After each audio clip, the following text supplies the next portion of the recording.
What's going on, guys and gals, and welcome to Good Reel Hunting. We're in for the good reels, so you don't have to. It's your boy Brad, the Brett Man, right over here. Chris is underneath us. Today we're going to be reviewing. Today we're going to be reviewing The Northman from Robert Eggers, which just came out. It's one we've been looking forward to for quite some time. If you haven't checked out our last two Robert Eggers reviews, put a link for those over Brett's head. We've had a good time talking about his previous two movies, but today we'll be talking about his new one. No spoilers today. You're very safe. And we're just excited to talk about this thing a little bit. Oh, man, I feel more safe in saying Caleb instead of Jacob. That's how safe I feel today. No, I'm just messing. Man, I'm so excited to talk about this one. This has been on our top 5 most anticipated movies of 2022. We've been talking about it nonstop ever since the movie has been announced. So I'm finally just ready to talk about it. Yeah, man, I'm so excited. You know what? I could crawl into a hole and pretend to be a dog. Just eat slop out of a plate. It's a wolf. It's a dog. It's a dog. And just howl at the moon while Willem Dafoe parades around half naked to love me. You know what I'm saying? That's always a good sign. And lay a big fart. Yeah, of course, right. Oh, man, we're not going to spoil anything. Don't worry, that was not a spoiler. So I'm sure we'll do a spoiler review sometime down the road if this video does good. So I say, without further ado, let's go north with this thing. What did y'all like about it? Well, first thing for me, man, is let's just talk the cinematography a little bit, man. Obviously, it's fantastic. Everything's shot here on location. No lazy freaking shortcuts here from your boy Eggers. Out there in Iceland, getting some nice shots. What I really liked about this thing is the long. It's filled with these long takes, action sequences, dialogue, you name it. You get these long takes throughout the movie, and it's glorious to watch, man. A lot of effort you can tell went into these, to putting these together and everything, and I absolutely loved that. The scene in the trailer you saw where I think it was the first trailer where he grabs the spear and turns around and checks all that little sequence there. You'll see is all one shot when you get in there, and man, it looks fantastic. And there's just all kinds of scenes like that, man.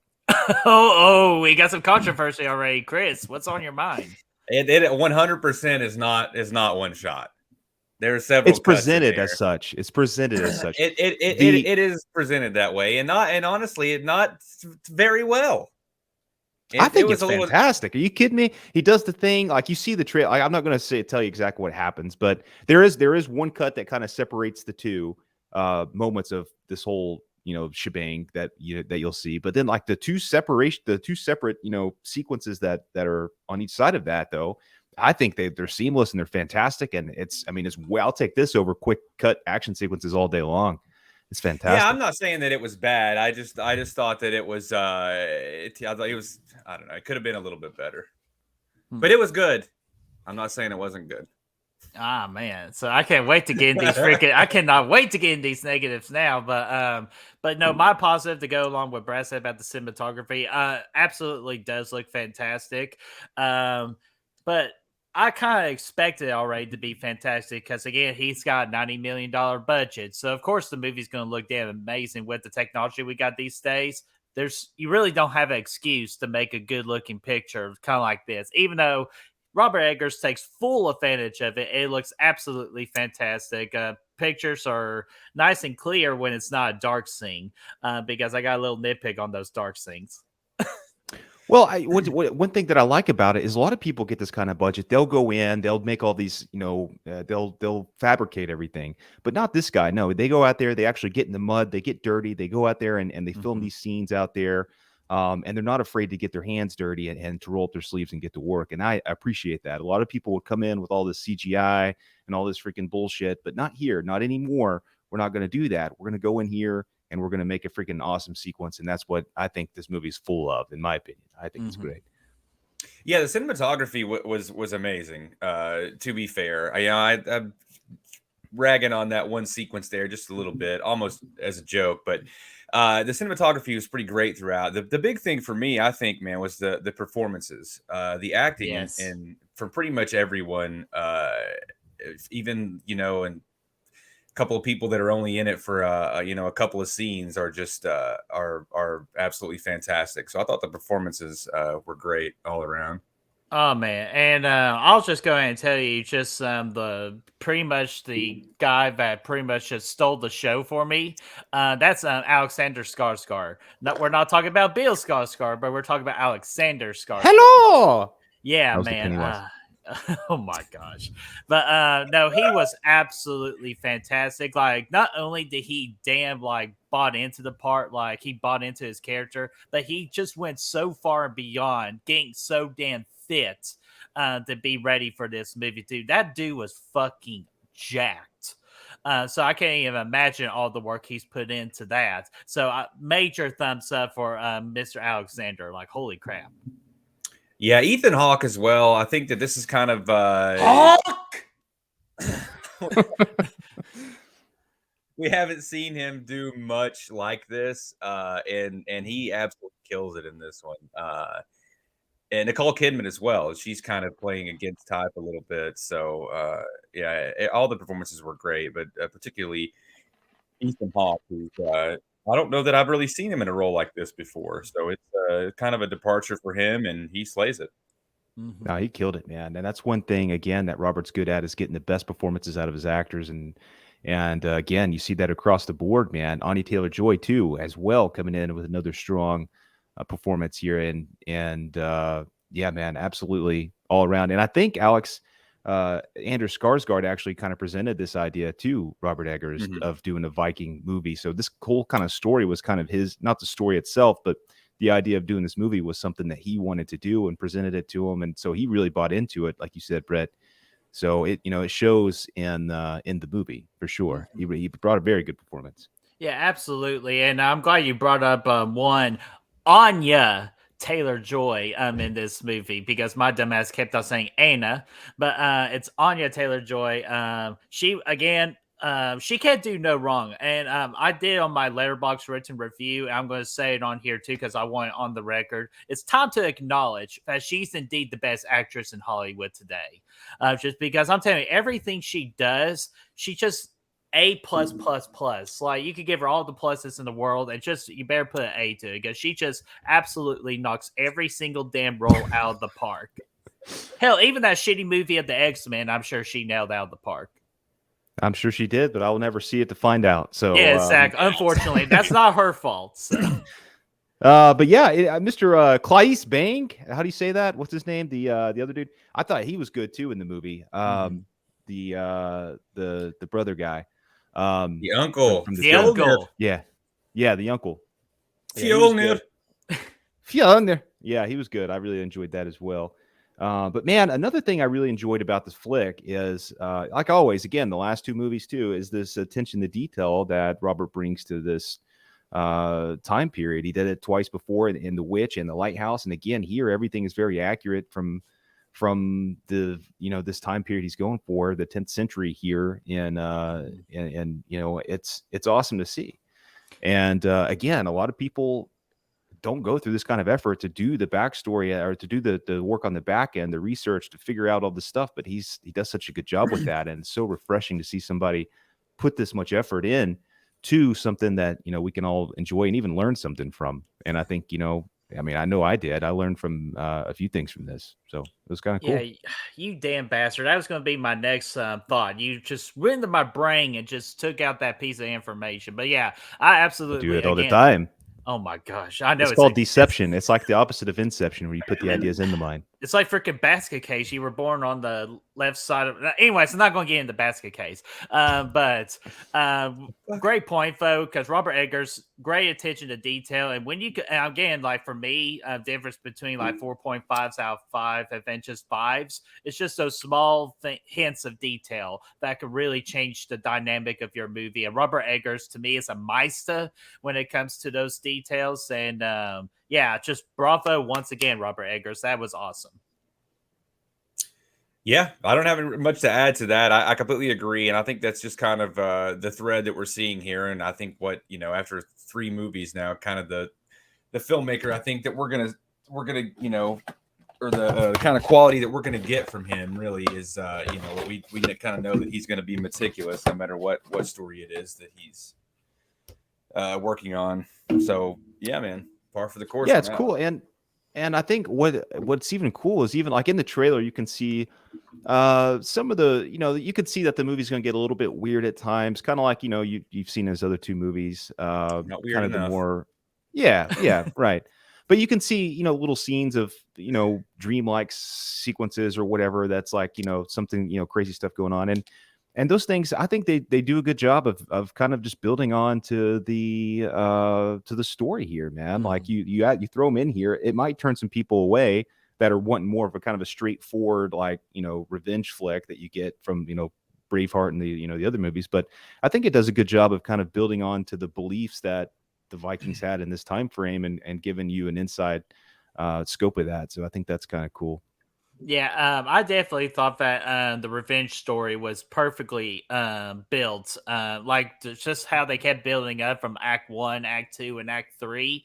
Just I thought they really did good job with it, and I'm glad you brought up kind of like Gladiator and Braveheart because that is what this movie is getting compared to. It has some similarities. I agree with that, but I will throw in one more for you, and that's fucking Lion King because I definitely saw some Lion King in this shit.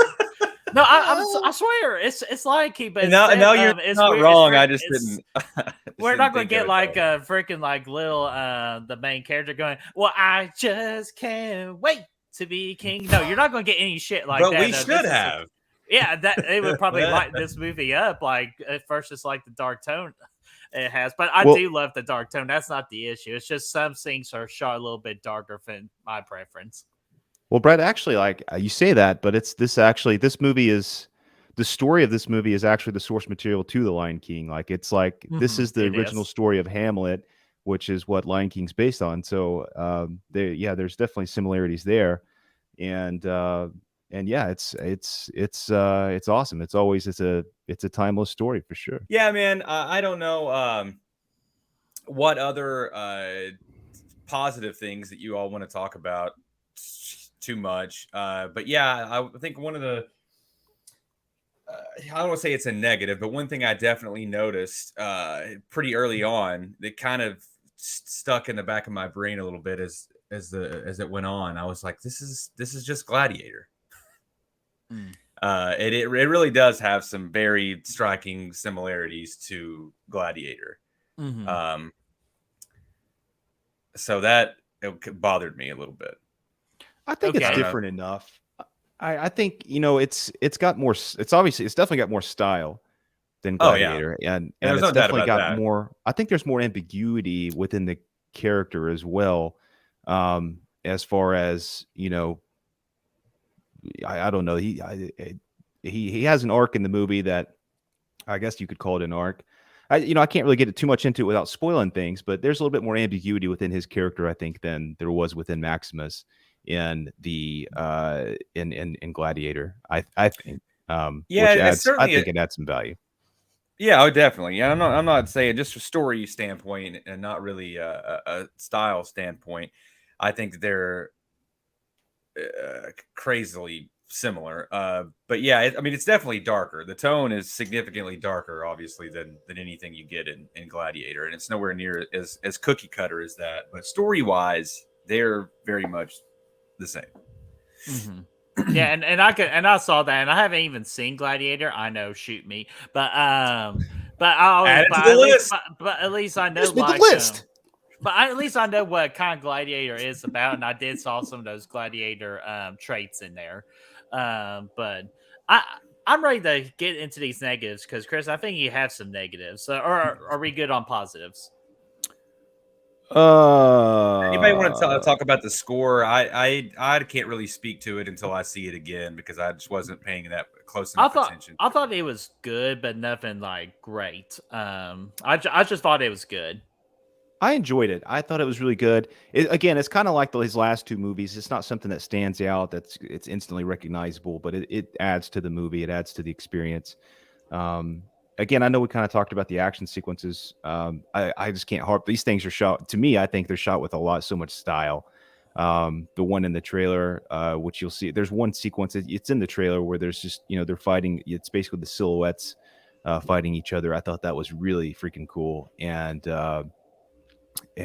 yeah, I just wanted to kind of harp on that for a second. But yeah, I think that's about it. Chris, are you ready to dig in some negatives? Yeah, Bobby, let's go. All right, let's freaking do it. Chris, I'm gonna let you freaking start off on this one. What do you not like about this movie?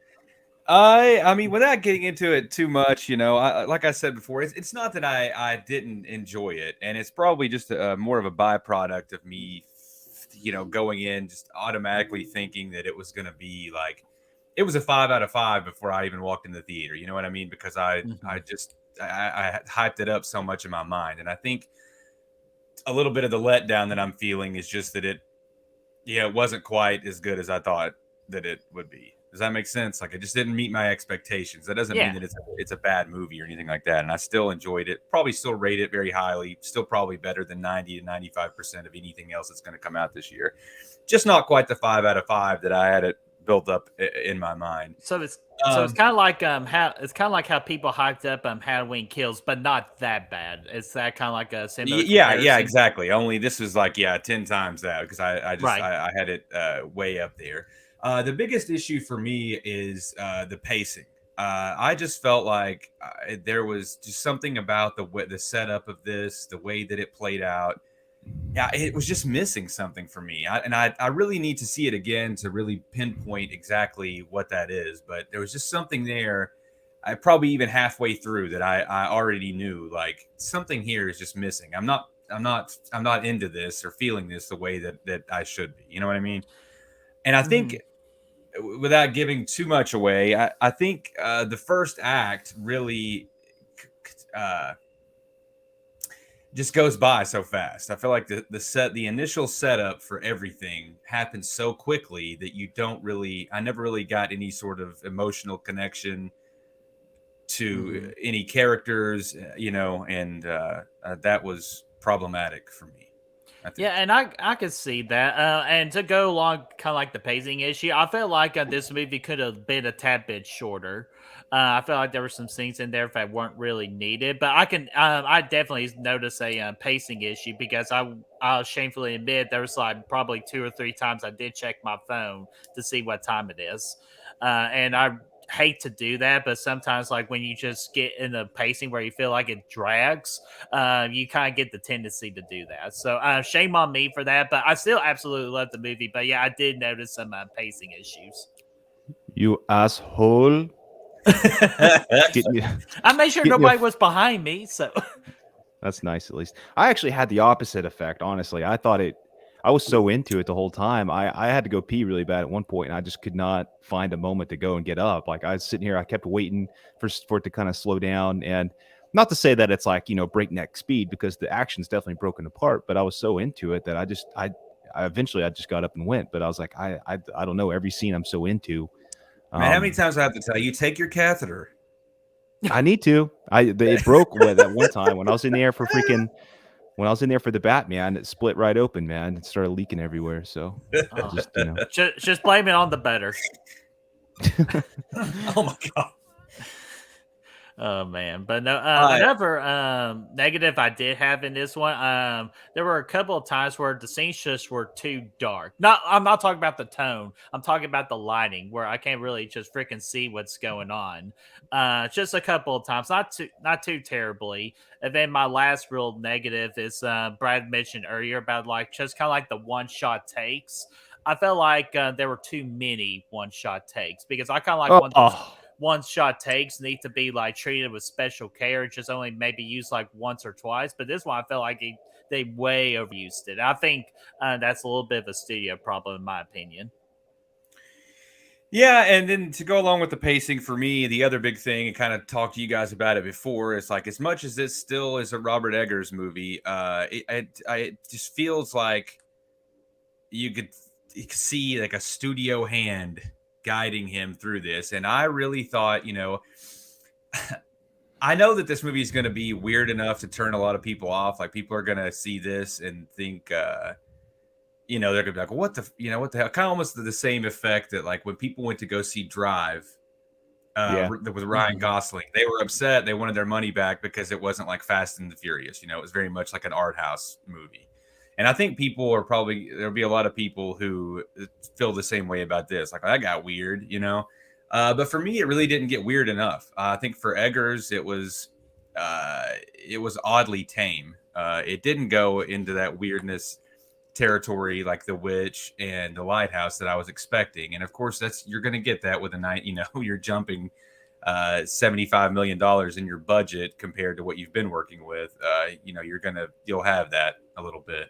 It has to be a little bit more mainstream, But I expected it to be a little bit weirder, and I was actually looking forward to that. And I think that that was a bit of a disappointment for me.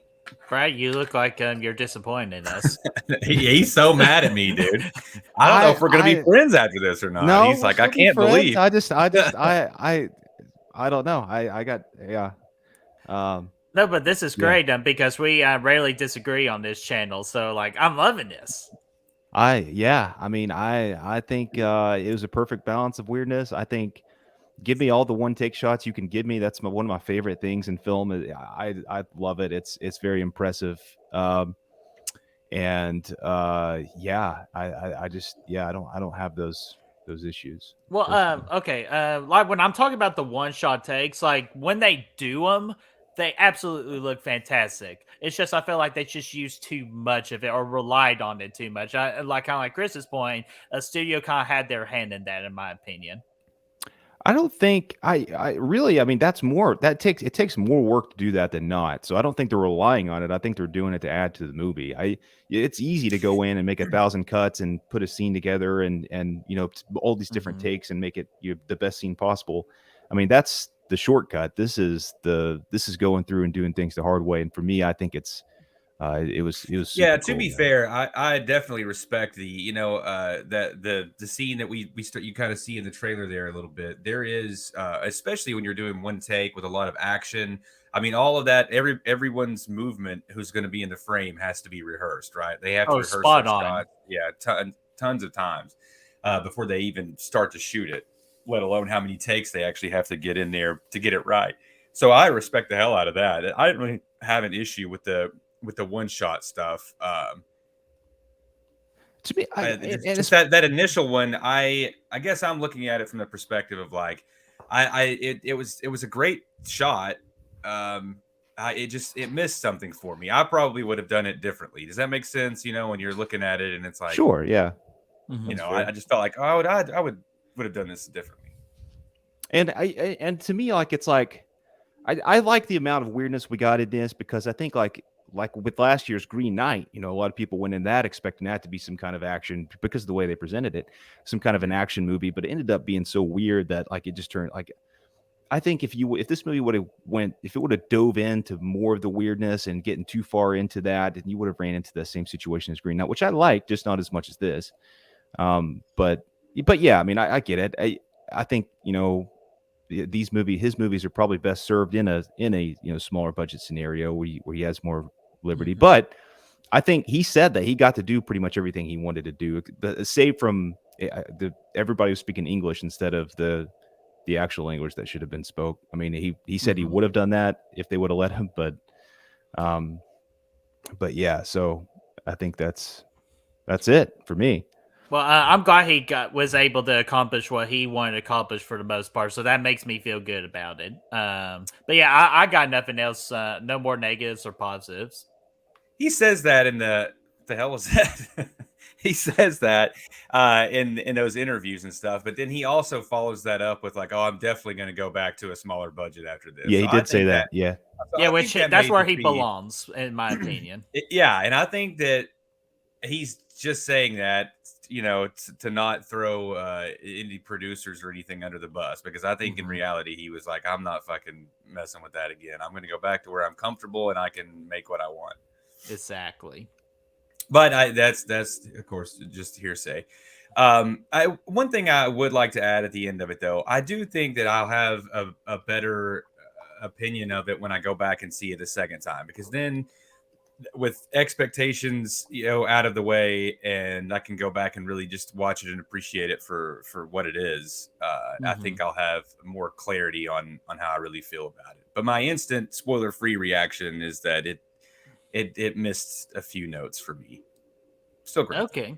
Yeah, like same thing. So I still really enjoyed the film. Robert Eggers is definitely one of the best directors working in the cinematic world today. It's just I don't think it's perfect. But I still really had a good time with it. Oh yeah, man. In turn for me, I think he said in an interview that this is the Vikings movie. It's not his movie. It's a movie he made for the Vikings, and I think that shows and that sums it up really well. It's got a lot of their beliefs and their lifestyles in here, and it's a cool experience. I don't have any issues with it. It's a 5 for me all day. Okay, so you gave it a golden reel. I did, yeah. All right, awesome. I'm not quite there with the golden reel, but I'm still giving it a 4.5 out of 5. Still an absolutely terrific film by Robert Eggers. But just with some little minor problems for me. And Very I give good. it a 0.5 out of 5. No, I'm kidding. Get out of Dodge. Oh shit. No, I give it a 4 out of 5, man. That's my initial rating. I think, like I said, it's still great, still better than a lot of things that are going to come out this year. Just not quite there for me. Yeah, so that's a 4.5. So that is still just add another one to the Robert Eggers. So the Yippee Ki Yay, motherfucker. Motherfucker. Yippee Ki Yay, motherfucker. So there we go, guys. That is our spoiler-free review for the Northman. Pay attention to what's coming up on a Robert Eggers ranking, where we're going to rank all 3 of Robert Eggers' movies. So, guys, anything else you want to say before we close out? No, man, I don't think so. I'm good. Ready to rock. Chris? No, man. I'm ready to fight in the nude. All right, let's go freaking fight in the nude. So, guys, what did you all think about the Northman? Did it meet your expectation? It was a jolly good time, or do you have some problems with the film? Let us know in that comment section down below, and let's get that discussion rolling. And if you want to find a good reels, you can do so by finding us on Facebook, Instagram, Twitter, Letterboxd, Spotify, and Apple Podcasts. Those links are down below for you to find. Absolutely, and be sure to like this video, share, and subscribe. And of course, Chris, what they're going to do to that bell? Heading. Damn right they will. So ring that damn bell so you know when the next set of videos are up and running. And without further ado, we're going to get out here and we're going to be doing our Viking rituals in the nude. You're damn Yes, right. we are. Or whatever. I don't know. Where's it, a wolf or a dog? What the? That's not the first time Ethan Hawke howled like a wolf either, though. No. When else? Oh man, we're getting out here. We'll see you guys later. That's a rooster. Oh yeah, you shot me in the ass, Jake. Are you not fond of me, lobster?